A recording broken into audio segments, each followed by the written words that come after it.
Hello everyone, কেমন আছো তোমরা সবাই? তো আমার মিনি ব্লগে তোমাদের সবাইকে আবার স্বাগত জানাই। এখন তো চলছে শীতকাল, চারিদিকে বিয়ের মরশুম। তো সেদিন আমাদেরও একটা ইনভিটেশন ছিল। আমার হাজব্যান্ড প্রীতম, ওর বন্ধুর রিসেপশন ছিল।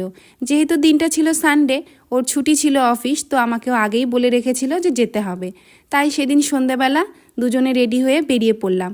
তো আজ আমরা যাব চাকদা। তো আমাদের মদনপুর থেকে চাকদায় প্রাইভেট কারে যেতে ওই ৪৫ মিনিট মতো সময় লাগবে। লোকাল ট্রেনে গেলে একটু তাড়াতাড়ি লাগে, কিন্তু ওর বন্ধুর বাড়িটা শুনেছি নাকি একটু ভেতরে, তাই একটু সময়টাও লাগবে। তো চলো আমরা বেরিয়ে পড়লাম, আমাদের গাড়িও চলে এসেছে।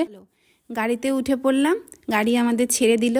চারিদিকে একটু অন্ধকার রাস্তা ছিল, আমরা হাই রোড ধরে যাচ্ছি না, ভেতরে হয়ে যাচ্ছি, তাই জন্য একটু অন্ধকার অন্ধকার।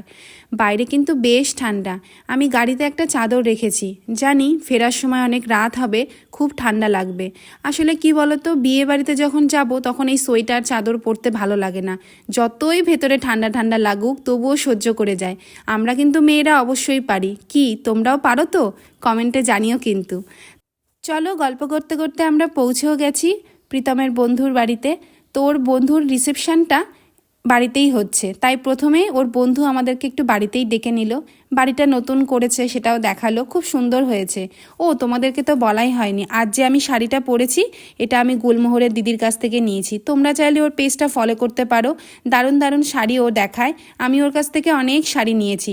গত বছর বোনের বিয়েতে এই শাড়িটা পরেছিলাম, তখন মেকআপ আর্টিস্ট যদিও আমাকে সাজিয়ে দিয়েছিল, আজ কিন্তু আমি নিজেই সেজেছি, আর একটু ননদ হেল্প করেছিল, চুলটা বেঁধে দিয়েছিল।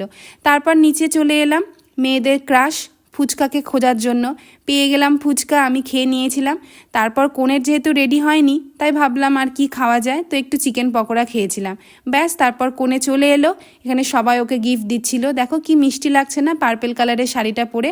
আর ওই যে পাশের ছেলেটা দাঁড়িয়েছিল ওটা ছিল প্রীতমের বন্ধু।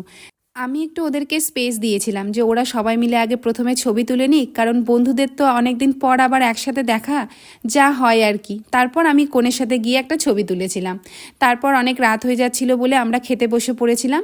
খাওয়া দাওয়া শেষ করে তারপর একটু হাসি ঠাট্টা মজা করে ছবি তুলে সবার সাথে গল্প করে আমরা বেরিয়ে পড়লাম। ঘড়িতে তখন প্রায় ওই 9টা বাজে। কাল তো আবার ছুটি শেষ, কালকে থেকে আবার অফিস শুরু, তাড়াতাড়ি বাড়ি পৌঁছতে হবে। তো আমরা এখন হাই রোড ধরে যাচ্ছি।